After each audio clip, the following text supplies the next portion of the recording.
কুশিয়ারা নদীত অনেক বড় একটা বামাস মাছ উঠিছে গিয়া এই 5 বছরের মাঝে অত বড় বামাস এই বাজারের সিলেটের মাঝে কেউ দেখছই নাই অত বড় বামাস 8.5 কেজি থেকে 10 কেজি ওজন হইব এই মাছটা ওজন সারাটা ভাইলা গিয়া মাছ 8.5 কেজি ওজনের মাছ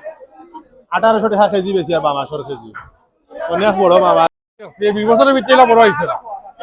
আজ থেকে 20 বছর আগে বড় দেখছি নিয়ে খাইছি কিন্তু এর 20 বছরের ভিতরে বড় উঠছে না যার কেজি 2025 টাকা বিকে অন্য সময় আজ বিকে 1800 টাকা কেজি চিনেন বয়স্ক মানুষ যারা আছে না চিনে এটার নাম হচ্ছে বামাস কম চিনবো আচ্ছা বেশি বেশি চিনবো এটা বিভিন্ন রোগ লাগে খায় ওরিস গ্যাস শ্বাসকষ্ট এবং আমরা লেখা কোলেস্ট্রল ওলা লাগে খায় ফ্যাটি লিভার যারা আছে এরাও খায় এটা এই মাছের কেজি বেশি 1850 টাকা কেজি বেশি আর 8.5 কেজি ওজন বামাস মাছের